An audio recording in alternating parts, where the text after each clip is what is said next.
الحمد لله نحمده ونستعينه ونستغفره ونؤمن به ونتوكل عليه ونعوذ بالله من شرور أنفسنا ومن سيئات أعمالنا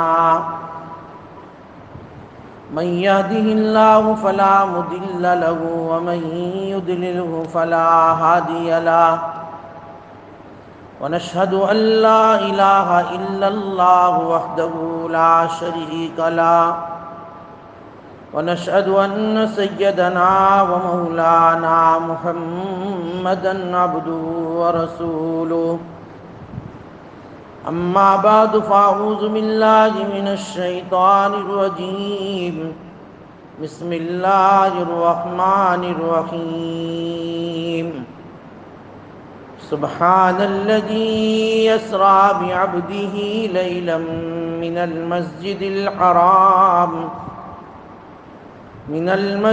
الحرام إلى المسجد الأقصى الذي باركنا حوله لنريه من آياتنا إنه هو السميع البصير صدق الله مولانا العظيم.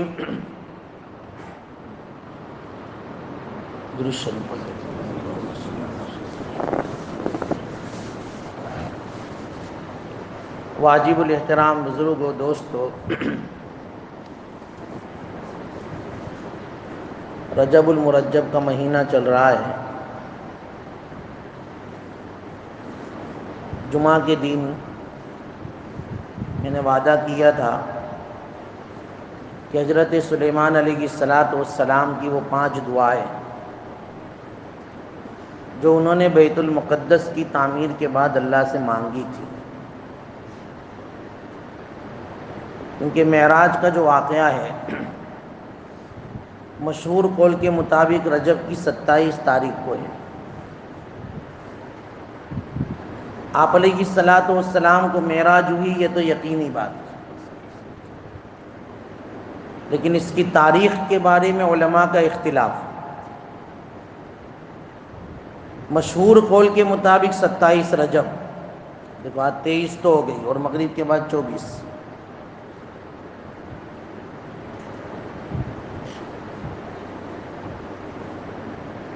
تو یہ 3 دن کے بعد اب جو ہے یہ 27 رجب آئے گی.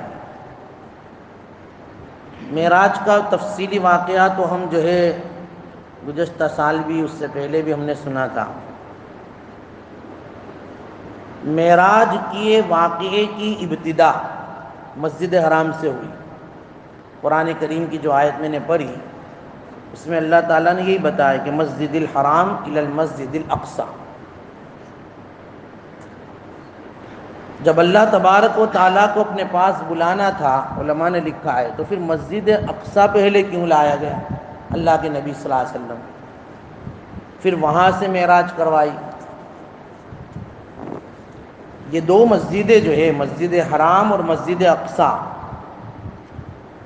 یہ بہت متبرک اور بہت ہی زیادہ محترم بالشان مقامات ہیں. حضرت ابو ذر غفاری رضی اللہ عنہ کی حدیث میں نے جمعہ میں بتائی تھی کہ جس میں انہوں نے سرکار دو عالم صلی اللہ علیہ وسلم سے پوچھا تھا، یا رسول اللہ، دنیا میں سب سے پہلی مسجد کون سی بنی؟ مسجد حرام. ابھی اللہ تبارک و تعالیٰ نے آسمان زمین بنائے نہیں تھے، اس کے ہزاروں سال پہلے اللہ نے مسجد حرام بنا دی، اور دوسرے نمبر پر مسجد اقصی بنائی تھی. اب ان دونوں کے درمیان 40 سال کا فاصلہ ہے. مسجد حرام کی بنیادیں حضرت نوح علیہ السلام کے زمانے میں منہدم ہوئی، پھر ابراہیم علیہ السلام نے تعمیر کی، اور اس کے بعد بھی پھر تعمیرات کا سلسلہ چلا جو ہم تعلیمات میں سنتے ہیں.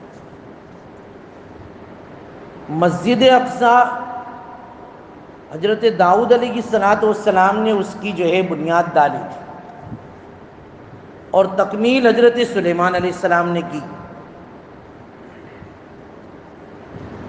کیونکہ یہ مسجد اقصی ویک ہے بھائی، ہماری جمعیت کی طرف سے یہ کہ بھائی ہر ایک کے سامنے مسجد اقصی کی تاریخ آنی چاہیے، اس لیے مختصر بتاتا چلو۔ اور معراج کا واقعہ بھی اس کے ساتھ جو ہے تعلق رکھتا ہے۔ آپ علیہ الصلوۃ والسلام کو جبرائیل جو ہے مسجد اقصی سے لے گئے تھے، مسجد حرام سے، اور مسجد اقصی پر پہلے جو ہے اسٹاپ کیا تھا آسمانوں پر جانے سے پہلے۔ حضرت مولانا احمد اللہ صاحب ناندیڑی رحمۃ اللہ علیہ رحمتاً واسعہ وہ فرماتے ہیں کہ یہ مسجد اقصی کا جو حصہ ہے وہ زمین کے سب سے اوپر والا حصہ ہے، یعنی گویا آسمانوں پر جانے کے لیے یہ ایئرپورٹ ہے، ایئرپورٹ۔ اللہ تعالیٰ نے سب سے پہلے وہاں لے گئے اللہ کے نبی صلی اللہ علیہ وسلم کو، کہ جس کی بنیادیں حضرت داؤد علیہ السلام نے ڈالی اور جس کی تکمیل حضرت سلیمان نے کی۔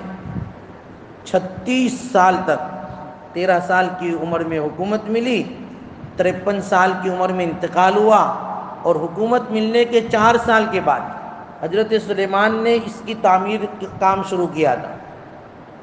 بڑے بڑے جناتوں سے کام لیا، عالیشان پتھر منگوا کر اس کو بنوایا، بلکہ تکمیل قریب تھی۔ حضرت سلیمان علیہ السلام نے دعوت بھی کی کہ 12,000 بھیڑ اور 20,000 بکرے، روایتوں میں آتا ہے، اتنے سارے ذبح کرنے کے بعد دعوت عام کی تھی سلیمان علیہ السلام۔ اللہ نے حکومت ایسی دی تھی۔ ابھی تکمیل کا کام تھوڑا باقی تھا، میں نے بتایا کہ موت کا وقت آ گیا، اور اللہ تعالیٰ نے کہا کہ بھئی موت کا وقت آ گیا ہے تو آپ کو تو اوپر آنا ہی ہے۔ اللہ کا گھر بنوا رہے تھے، لیکن اذا جاء اجلہم فلا یستاخرون ساعۃ، ایک گھڑی نہ آگے نہ ایک گھڑی پیچھے، چلا جانا ہے۔ سلیمان علیہ السلام کو کہا کہ بھئی لکڑی کے اوپر ٹیک ان کو رکھی، روح تو قبض ہو گئی، لکڑی کو کہا کہ تجھے ان کے جسم کو سنبھالنا ہے۔ جنات چکے کہ بھئی سلیمان موجود ہے، کام برابر کر رہے تھے، وہ جو تکمیلی کام باقی تھا تھوڑا بہت وہ کر رہے کہ بھئی سلیمان ہے، چلو جلدی کرو جلدی کرو۔ لیکن قرآن کہتا ہے فلما خر تبینت الجن ان لو كانوا يعلمون الغیب ما لبثوا فی العذاب المہین۔ وہ تو جو ہے لکڑی کو تھوڑی ڈیمک لگنا شروع ہوئی اور لکڑی نے اپنا ساتھ چھوڑا، وہاں تکمیلی کام پورا ہوا اور یہاں سلیمان گرے۔ فلما خر، قرآن کہتا ہے جب حضرت سلیمان گرے تبینت الجن، تب جناتوں کو پتہ چلا کہ یہ تو چلے گئے بھائی، ان کا تو انتقال ہو گیا۔ اس لیے کہا کہ جنات کو وہ بھی لا یعلمون الغیب، وہ بھی غیب کی باتیں جانتے نہیں ہیں، جنات بھی نہیں جانتے۔ ایسا نظام قائم کیا تھا اللہ نے۔ تو یہ وہ مسجد اقصی ہے کہ جس کے بارے میں حدیث میں آتا ہے کہ جو آدمی اس میں ایک نماز پڑھے اس کو 25,000 نماز کا ثواب ملتا ہے۔ آج ہماری بدقسمتی سے وہ یہودیوں کے ہاتھ میں، اس کے لیے دعا کرنی چاہیے۔ ہم کو ہماری دعا کی فرصت نہیں، ہم اپنے لیے نہیں مانگتے تو ہم حرمین شریفین کے لیے، ہمارے وہ قبلہ اول کے لیے کیا مانگیں گے؟ ہماری دعاؤں میں اس کا بھی حصہ رکھنا چاہیے۔ اللہ تعالیٰ نے مسلمانوں کو یہ شرف دیا تھا کہ مسجد حرام کو بھی قبلہ بنایا، مسجد اقصی کو بھی ہمارا قبلہ بنا۔ یہ تو دونوں حرم ہمارے لیے قبلہ ہے۔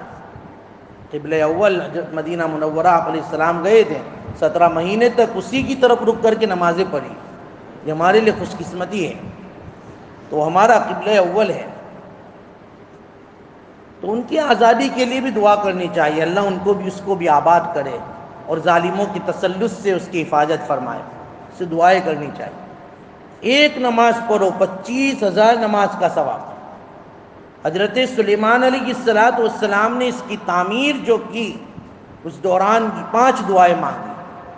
پہلی دعا یہ مانگی کہ اللہ اس مسجد میں جو بھی آئے اور آ کر جو ہے نماز پڑھے، تجھ سے جو ہے دعائیں مانگے، اے اللہ اس کی توبہ کو قبول فرما کر اس کے گناہوں کو ایسا پاک صاف کر دے جیسا کہ ابھی وہ اس کی ماں کے پیٹ سے نکلا ہو۔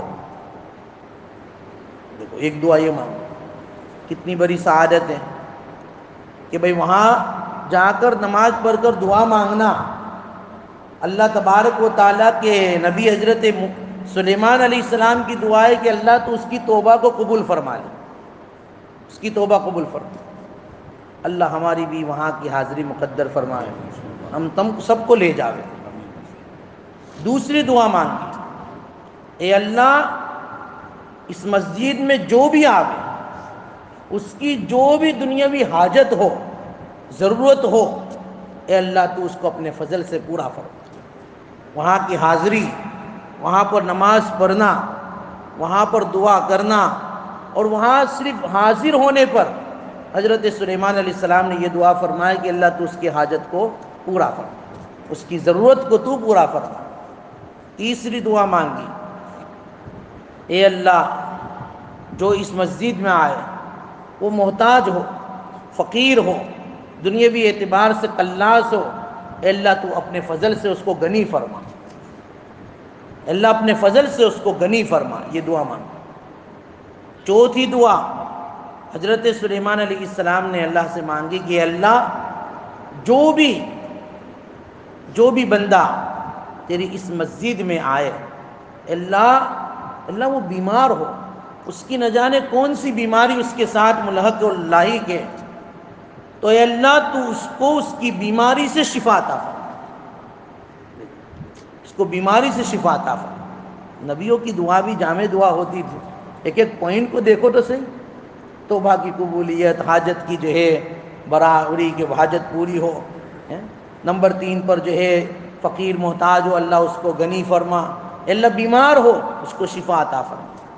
اور 5ویں دعا یہ مانگی کہ اللہ تو اس پر اپنی خصوصی رحمت نازل فرما، خصوصی رحمت نازل فرما۔ یہ 5 دعائیں حدیث میں ملتی ہے کہ حضرت سلیمان علیہ السلام نے مسجد اقصی میں حاضر ہونے والوں کے لیے مانگی کہ جو یہاں حاضر ہو، اس کی زیارت کے لیے آئے، اس کی ملاقات کے لیے آئے، یہاں آ کر جو ہے نماز دوگانہ پڑھے، جو بھی۔ لیکن خوش قسمت ہے وہ لوگ جو جاتے ہیں، اعتکاف بھی کرتے ہیں۔ ابھی تو حالات ایسے ہیں، ابھی 2 سال 1 سال سے، ورنہ تو جو ہے ہمارے ساؤتھ افریقہ کے کتنے لوگ جاتے ہیں الحمدللہ، وہاں جا کر اعتکاف بھی کرتے ہیں اور ان کی فضیلتوں کو حاصل کرتے ہیں۔ تو بہرحال یہ وہ مسجد اقصی ہے کہ جس کی تعمیر حضرت داؤد علیہ السلام نے شروع کی اور تکمیل حضرت سلیمان علیہ السلام۔ اللہ تعالیٰ نے حضرت نبی کریم صلی اللہ علیہ وسلم کو جو معراج کروائی سب سے پہلے یہاں پر لائے۔ حضرت جبرائیل نے اذان دی تھی، میکائیل نے اقامت کہی تھی، اب نماز کون پڑھائے؟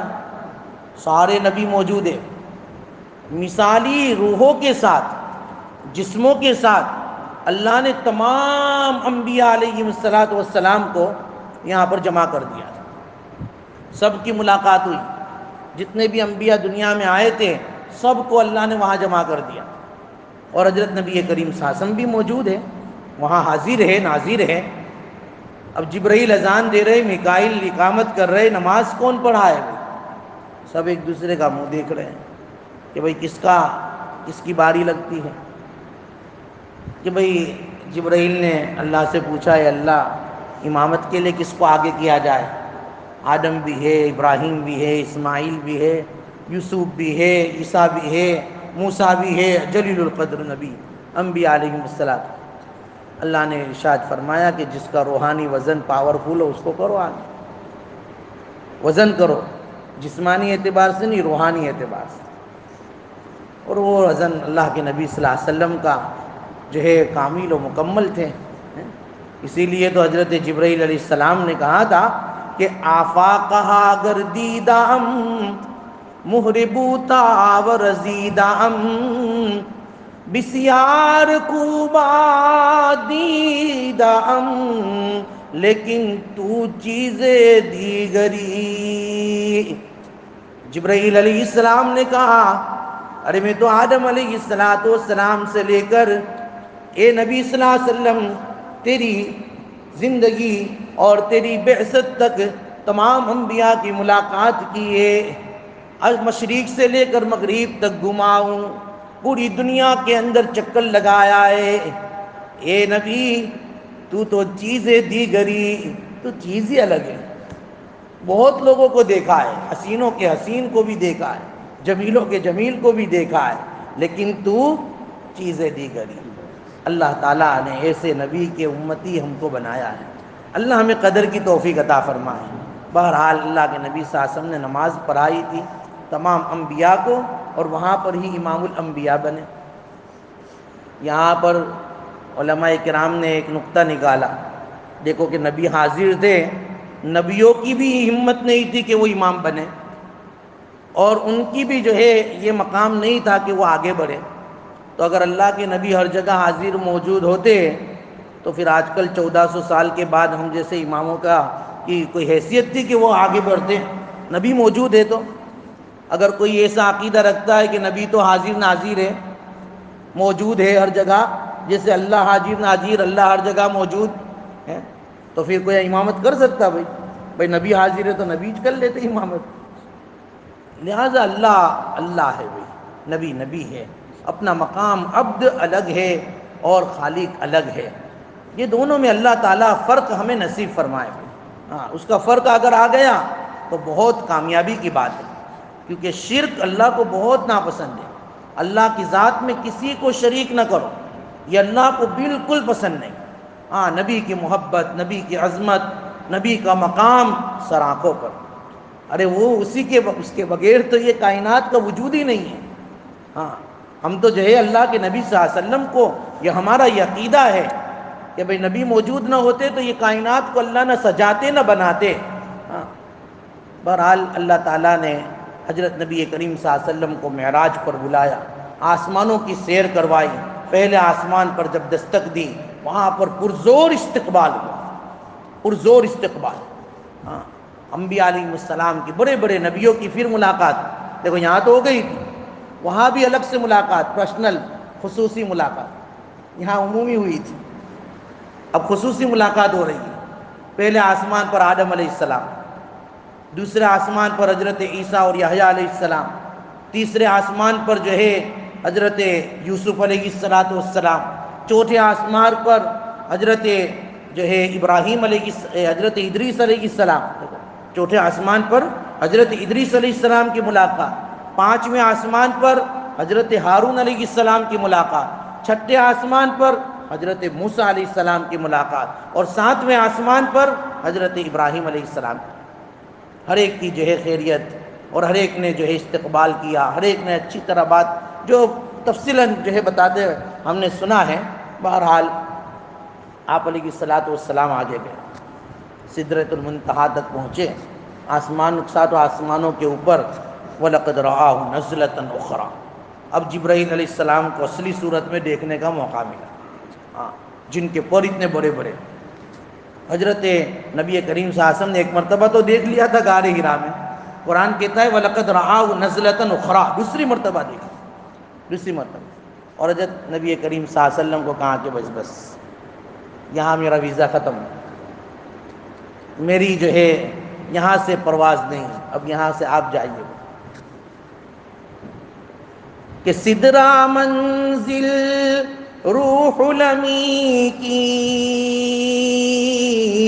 اس سے آگے ان کی منزل، کہ ان کی منزل عرش بری کی، سدرا منزل روح الامین کی، اور ان کی منزل عرش بری، کہ سدرا منزل روح الامین کی،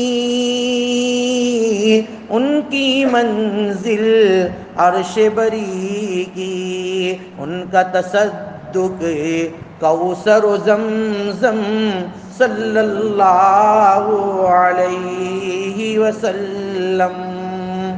اب نبی کریم صلی اللہ علیہ وسلم اب آگے جا رہے ہیں، یہ ہمارے نبی کا مقام ہے۔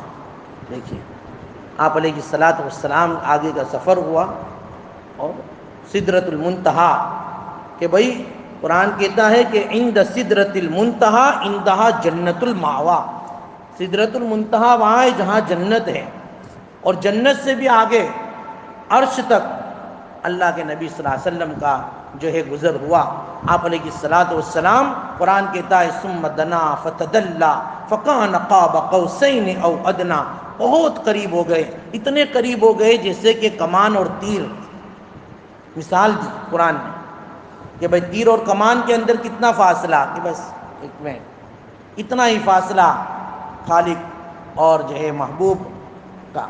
اللہ کے نبی صلی اللہ علیہ وسلم، آپ علیہ الصلوۃ والسلام نے جو ہے اللہ تبارک و تعالیٰ کی ملاقات کی۔ آپ علیہ السلام اور اللہ کی جو باتیں ہوئی، قرآن کہتا ہے کہ بھئی وہ تو جو ہے فَأَوْحَى إِلَىٰ عَبْدِهِ مَا أَوْحَىٰ، وہ جو راز کی باتیں ہوئی وہ تو ہوئی، کیا ہوئی قرآن نے اس کو جو ہے ذکر نہیں کیا۔ فَأَوْحَىٰ إِلَىٰ عَبْدِهِ مَا أَوْحَىٰ، اللہ تعالیٰ نے حضرت نبی کریم صلی اللہ علیہ وسلم پر جو وحی نازل فرمائی، جو باتیں القاء فرمائی، وہ فرمائی، 3 باتیں اور 3 انعامات لے کر آپ علیہ الصلوۃ والسلام جو ہے امت کے پاس آئے ہیں۔ وہ ہم تمام کو معلوم ہے، پہلے 50 نمازوں کا جو تحفہ ملا تھا وہ تو موسیٰ علیہ السلام نے جو ہے ان کو رائے دی کہ جاؤ اور کم کرا کے لاؤ، تمہاری امت اس پر جو ہے پابندی نہیں کرے گی۔ میری امت، مجھے یہ امت دی گئی تھی 2 نمازیں تھی، پھر بھی وہ اس کا اہتمام نہیں کر سکتی، 50 کا کہاں اہتمام کرے گی۔ حضرت موسیٰ کے مشورے سے کئی مرتبہ آنا جانا ہوا، 5 نمازیں رہ گئیں۔ اسی لیے جو ہے احادیث میں آتا ہے پہلا انعام اعطیہ صلوات الخمس، 5 نمازیں دی گئی۔ لیکن اللہ تبارک و تعالیٰ نے قرآن کریم میں ایک قاعدہ بیان کر دیا کہ بھئی ہمارے یہاں جو بات طے ہو جاتی ہے وہ طے ہو جاتی ہے۔ اب کوئی 5 نمازیں پڑھے گا لیکن نمازوں کا ثواب اس کو 50 کا ملے گا۔ ہم نے جو طے کر دیا وہ ہو گیا، اب 5 نمازوں پر 50 نمازوں کا ثواب۔ اسی لیے نماز کو الصلاۃ معراج المؤمنین کہا کہ نماز یہ مومنین کی معراج ہے، کہ جو آدمی نماز خشوع و خضوع کے ساتھ پڑھتا ہے، اللہ تعالیٰ رفتہ رفتہ اس کا مقام اتنا بلند کرتا ہے، اتنا بلند کرتا ہے کہ اللہ تبارک و تعالیٰ کا اس کو قرب حاصل ہو جاتا ہے۔ اس لیے نماز میں ایک سکون ہے، جو آدمی توجہ کے ساتھ پڑھتا ہے واقعی اس کو نماز میں ایک لطف آتا ہے، ایک مزہ آتا ہے۔ اسی لیے قرآن حدیث میں اس کو مومن کی معراج کہا، مومن کی معراج ہے یہ تو نماز۔ اللہ اس کا حقیقی لطف ہمیں نصیب فرمائے۔ تو نمازیں 5 ہیں، پھر بھی آج امت اس سے بہت دور ہے بھائی، حالانکہ اسی نمازوں سے سارے مسائل حل ہونے کے وعدے ہیں۔ آپ علیہ السلام نے صحابہ کو اسی نماز کی تلقین اور تاکید کی، کچھ بھی پیش آیا حالات، چاہے بیماری ہو چاہے کوئی بھی حالات ہو، اللہ کے نبی فرماتے جاؤ نماز پڑھو، اللہ سے مانگو، کوئی بھی حالات، آدمی بیمار ہو گیا پھر بھی اللہ سے مانگو، محتاج ہو گیا اللہ سے مانگو، فوراً مسجد کی طرف رخ کرنے کو اللہ کے نبی صلی اللہ علیہ وسلم نے صحابہ کو تعلیم دی تھی۔ اسی لیے صحابہ نے اس پر یقین کر لیا، اور کیسا یقین کہ مرے ہوئے کو زندہ کروا دیا تھا۔ تعلیم کی کتابوں میں ہم سنتے ہیں، جو سنتے ہیں وہ تو ان کو معلوم ہے بھائی کہ صحابہ کا یقین کتنا تھا۔ مر چکا ہے، اپنی سواری مر چکی ہے، اللہ سے دعا کر رہے ہیں نماز پڑھ کے، اللہ جنگل بیابان ہے، سواری مر چکی ہے، زندہ بھی تجھ کر سکتا ہے، دیکھو دعا، سواری زندہ ہو گئی۔ اللہ تعالیٰ ایسا مجھے آپ کو یقین عطا فرمائے، اور نمازوں کی دلچسپی ہمیں نصیب فرمائے۔ ہر سال معراج کا واقعہ بھی ہوتا ہے، ہر سال جو ہے یہ دین بھی آتے ہیں، ہم جو ہے نیت کریں کہ بھئی ہم 5 نماز پابندی سے پڑھیں گے اور جماعت کے ساتھ پڑھیں گے۔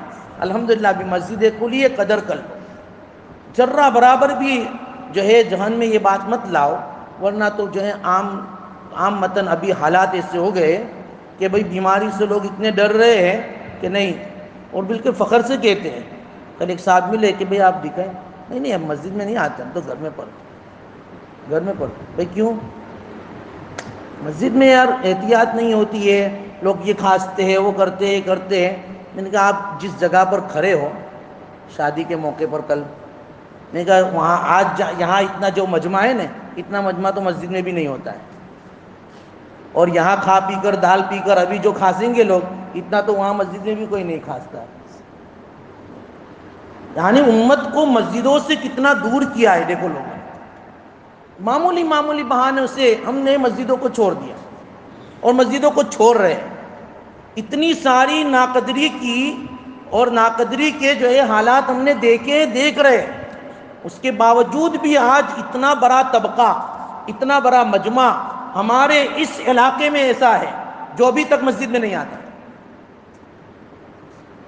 اور کیوں نہیں آتا؟ کہ بس گھر میں پڑھ لیتے، کوئی احساس نہیں، کوئی احساس نہیں. احتیاط تھی، نہ پڑھنے کا موقع تھا تو کہاں تھا کہ بھئی گھر پہ پڑھو. اب تو کھول دیا ہے، اب تو کہاں ہے کہ آؤ، پھر بھی نہیں آ رہے. تو پھر اب اس ناقدری کا انجام کیا ہوگا؟ ہم خود سوچ لیں. اللہ ہماری حفاظت فرمائے. اس لیے بزرگوں، نمازوں کا اہتمام کرو اور مسجدوں میں آ کر جماعت کے ساتھ نماز پڑھو. اللہ سے مانگو. یہ تو وہ در ہے جہاں سے بیماریاں بھاگتی ہے، دور ہوتی ہیں.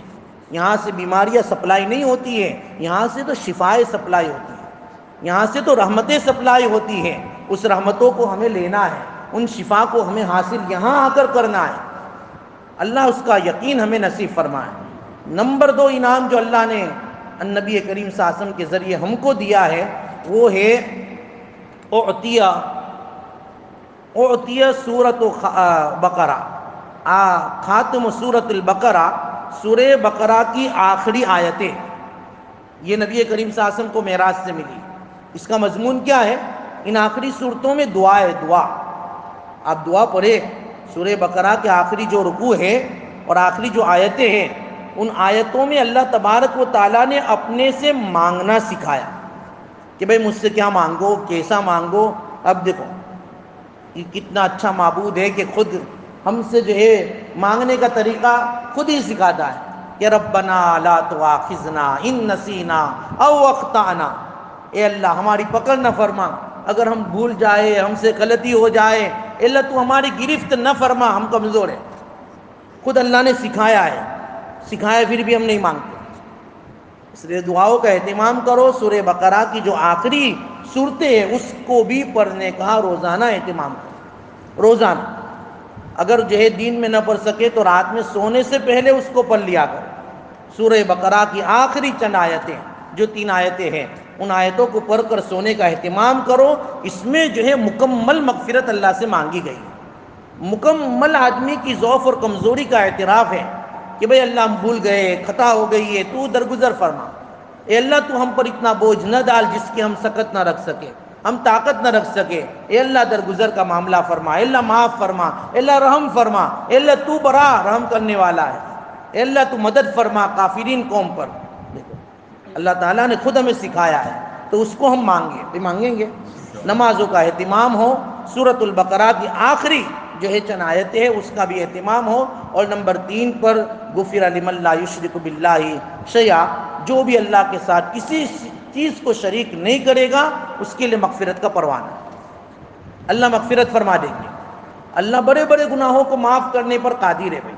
اور قرآن میں اعلان کر ہی دیا ہے کہ ان اللہ لا یغفر ان یشرک بہ ویغفر ما دون ذلک لمن یشاء. اللہ معاف کر دیں گے شرک کے علاوہ جو چاہیں گے، وہ جو بھی گناہ چاہیں گے. لیکن وہ گناہ کون سے بھائی؟ حقوق اللہ سے متعلق ہو. وہ نماز نہیں پڑھی ہوگی، معاف. صاحب مال زکوٰۃ جو ہے نہیں دیا ہوگا، معاف. صاحب مال حج نہیں کیا ہوگا، معاف. لیکن کسی کو گالی دی ہوگی، کسی کو ستایا ہوگا، کسی کی غیبت کی ہوگی، کسی کا حق دبایا ہوگا، یہ معاف نہیں. اس کا معاملہ اللہ تعالیٰ اپنے بندوں کے سپرد کریں گے. بھئی تم جانو وہ جانو. وہ تمہیں معاف کر دے تو ہماری طرف سے تو ہے ہی معافی کا اعلان. اس لیے اللہ تعالیٰ نے فرمایا شرک کے علاوہ جو حقوق اللہ سے تعلق رکھنے والے گناہ ہیں، اگر اس میں تمہاری کوئی کوتاہی ہوئی تو اللہ تعالیٰ فرماتے کہ میں معاف کر دوں. یہ پروانہ نبی کریم صلی اللہ علیہ وسلم کو دیا تھا. یہ 3 انعامات لے کر آپ علیہ الصلوۃ والسلام معراج سے جو ہے تشریف لائے تھے اور ہم کو یہ انعامات دیے ہیں. اللہ تعالیٰ اس انعامات کی ہمیں قدر کی توفیق عطا فرمائے. نمازوں کا اہتمام، شرک سے ہماری حفاظت، اور جو ہے یہ سورہ بقرہ کی آخری آیتوں کو ہم روزانہ پڑھیں اور اللہ تبارک و تعالیٰ سے اپنے تعلق کو قائم دائم رکھیں. اللہ تعالیٰ ہمیں کہنے سننے سے زیادہ عمل کی توفیق عطا فرمائے. بسم اللہ الرحمن الرحیم. الحمد للہ رب العالمین والعاقبۃ للمتقین والصلاۃ والسلام علی سید الانبیاء والمرسلین اللہم لک الحمد کما ینبغی لجلال وجہک وعظیم سلطانک یا اول الاولین ویا آخر الآخرین ویا ذی القوة المتین ویا راحم المساکین ویا ارحم الراحمین۔ اے اللہ ہمارے گناہوں کو معاف فرما، خطاؤں سے درگزر فرما، سیئات کو حسنات سے مبدل فرما۔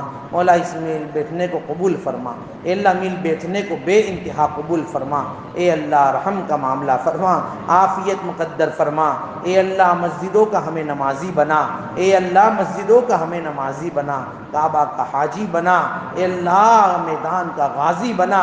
اے اللہ بیماریوں کو ختم فرما، وبا بلا کو ختم فرما، عافیت کا ماحول قائم فرما۔ اے اللہ رحم کا معاملہ فرما۔